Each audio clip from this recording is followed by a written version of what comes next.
মাদারীপুরে rally, আলোচনা সভা এবং কেক কাটার মধ্য দিয়ে উদযাপিত হয়েছে দৈনিক রূপালী বাংলাদেশের প্রথম প্রতিষ্ঠাবার্ষিকী।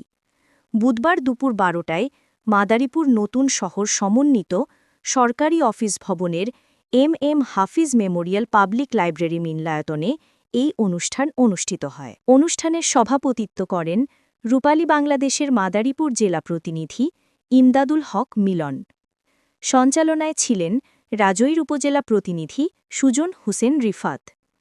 এছাড়া উপস্থিত ছিলেন জেলা তথ্য অফিসার বেনজির আহমেদ, জনকণ্ঠের সিনিয়র সাংবাদিক সুবল বিশ্বাস, মৈত্রী মিডিয়ার সভাপতি মাহবুবুর রহমান বাদল, সাধারণ সম্পাদক এম আরাফাত হাসান বাসস ও জেলা সাংবাদিক কল্যাণ সমিতির সাধারণ সম্পাদক বেলাল রিজভী, লেখক ও ভূমি বিশেষজ্ঞ মোহাম্মদ মজিবুর রহমান, সাংস্কৃতিক ফোরামের সাধারণ সম্পাদক শাওন করিম, প্রথম আলোর সাংবাদিক অজয় কুণ্ডু সহ বিভিন্ন সংবাদ মাধ্যমের প্রতিনিধিরা।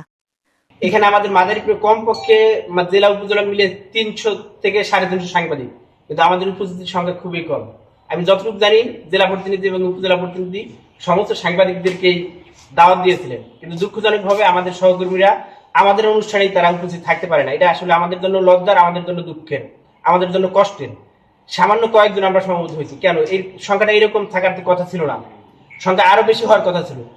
ইমদাদুল হক মিলন ভাই আমি যতটুকু জানি সবাইকেই আমন্ত্রণ করেছিল।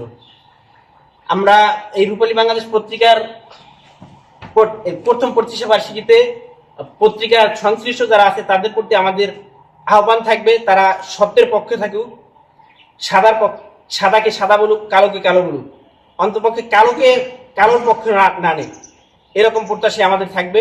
আমি গ্রামে বড় হয়েছিলাম, পত্রিকা খুব অ্যাভেলেবল ছিল না।